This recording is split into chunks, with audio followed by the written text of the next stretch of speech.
Shalom, selamat malam. Sebelum kita merenungkan firman Tuhan, mari kita berdoa. Bapa di surga, Tuhan kami Yesus Kristus, terima kasih. Jikalau pada malam hari kembali kami akan merenungkan firman-Mu, kami mohon kiranya Tuhan mengaruniakan kami roh hikmat kebijaksanaan, sehingga kami dapat mengerti, memahami maksud firman Tuhan dengan baik. Terima kasih, pakailah hamba-Mu. Dalam nama Yesus kami berdoa dan mengucap syukur. Amin. Bapak Ibu yang dikasihi dan diberkati oleh Tuhan Yesus Kristus, nah firman Tuhan untuk kita pada malam hari ini terdapat di dalam kitab Wahyu pasal yang 18, ayat yang ke-21 sampai 24, dengan perikop Babel tidak akan bangkit lagi. Dan Bapak Ibu sudah baca membaca Alkitab tadi. Bapak Ibu yang dikasihi Tuhan, tahun 2016 tim Jemaat Rumah GKI Sampit mengikuti seminar Jemaat Rumah di Samarinda, Kalimantan Timur. Dan tim Jemaat Rumah dari Jemaat GKI Sampit sebagai fasilitator yang mendampingi kegiatan simulasi ketika sudah dibagikan kelompok-kelompok untuk mempraktekkan Jemaat Rumah seperti apa. Dan satu kelompok ada seorang bapak yang memberikan satu kesaksian yang luar biasa. Bapak ini sudah cukup lanjut usianya dan dia sebagai seorang majelis ketua jemaat, ya, seorang penatua yang melayani di satu dusun atau desa terpencil di Kalimantan Timur. Dan dalam pelayanannya dia mengatakan dia harus melakukan pelayanan itu dengan berjalan kaki, melewati jalan setapak, melewati sawah, melewati ladang, kebun, seperti itu. Kadang-kadang dia harus berhujan-hujan, basah-basah, dan sering kali juga ia ketika melayani ibadah minggu, misalnya atau rumah tangga, dalam keadaan basah kuyup. Juga pakaian kotor penuh dengan lumpur. Tetapi hal ini tidak mengendorkan semangat Bapak ini untuk melayani. Ia tetap semangat melayani meskipun harus berkilo-kilometer dia berjalan untuk melayani jemaatnya yang jaraknya cukup jauh antara jemaat satu jemaat yang lainnya. Dan dia katakan bahwa dia sudah diberikan Tuhan hidup, kesempatan di dunia ini.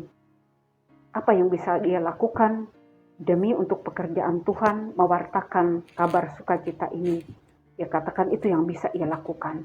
Dan ia lakukan itu dengan semangat, dengan tekun. Bahkan tidak jarang ia harus mengeluarkan biaya. Tidak malah mendapatkan apa yang ia lakukan itu, tetapi justru ia yang mengeluarkan biaya untuk pelayanan itu. Nah Bapak Ibu, saudara-saudaraku yang dikasihi oleh Tuhan Yesus Kristus, kalau boleh jujur, banyak kita orang Kristen termasuk pelayan-pelayan jemaat Tuhan yang memiliki panggilan pelayanan seperti ini. Memang tidak salah menerima upah atau penghargaan dari jerih lelah yang kita lakukan. Namun jangan sampai besar atau kecil yang kita dapatkan, artinya dalam hal ini membuat kita tidak sungguh-sungguh melayani Tuhan. Jika upahnya besar, kita akan bersungguh-sungguh, tetapi jika upah kecil, menurut ukuran kita, kita pun akan setengah-setengah untuk mengerjakannya. Nah, sikap hidup orang Kristen seharusnya adalah kita dengan sungguh-sungguh melakukan bagian kita karena kita sudah berikan kesempatan oleh Tuhan untuk melakukan itu. Firman Tuhan katakan, apapun yang kamu perbuat, perbuatlah dengan segenap hatimu, seperti untuk Tuhan dan bukan untuk manusia. Di dalam kitab Kolose pasal 3 ayat 23. Nah, ini berbicara tentang pekerjaan yang kita lakukan dalam segala bidang kehidupan kita. Apapun bentuknya, baik itu pekerja kantoran, baik itu pekerja pabrik, baik itu sekolah, terlebih-lebih di bidang pelayanan, yaitu pekerjaan Tuhan. Nah, saudara-saudaraku yang kekasih di dalam Tuhan kita Yesus Kristus, skala tantangan pergumulan itu akan pasti ada, akan kita hadapi di dalam setiap pekerjaan dan apa yang kita lakukan. Tetapi satu hal yang harus kita ingat, kita hendaklah mengandalkan Tuhan di dalam segala sesuatu. Karena manusia bisa lupa apa yang kita kerjakan. Manusia bisa lupa atau menutup mata, bahkan mengecewakan kita ketika kita sudah melakukan banyak hal. Tetapi ada pribadi yang tidak pernah melupakan apa yang kita lakukan terhadap apa yang kita kerjakan. Apa yang kita telah berbuat sebagai orang Kristen. Dia adalah Tuhan. Pelayanan, pekerjaan, dan perbuatan kasih yang kita lakukan demi kemuliaan nama Tuhan dan menjadi berkat bagi sama tidak akan pernah luput dari pandangan mata Tuhan.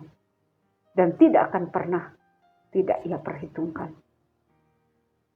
Apalagi di tengah-tengah tantangan pergumulan, pergolatan dunia saat ini. Sebagaimana dikatakan oleh firman Tuhan di dalam ayat yang ke-24 berbunyi demikian. Dan di dalamnya terdapat darah nabi-nabi dan orang-orang kudus dan darah semua orang yang dibunuh di bumi. Artinya apa? Bapak Ibu yang kekasih dalam Tuhan kita Yesus Kristus.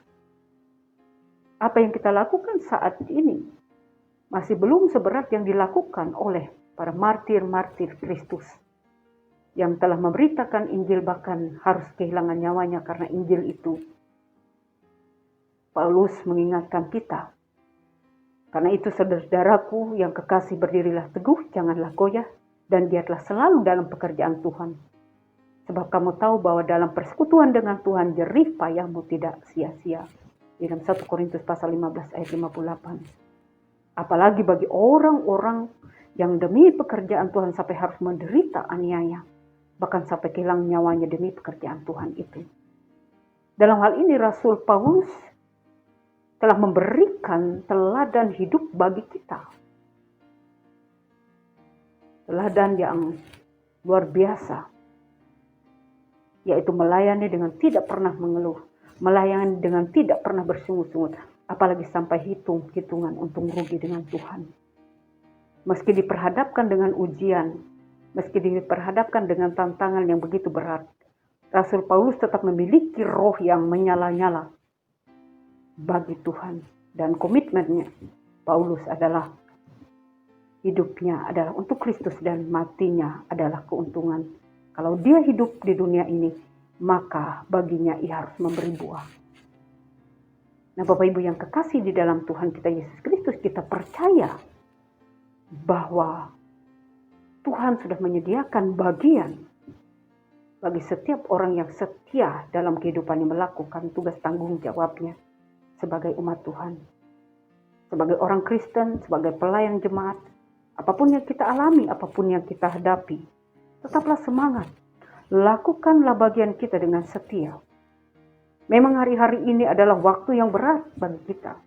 Waktu yang sulit bagi kita.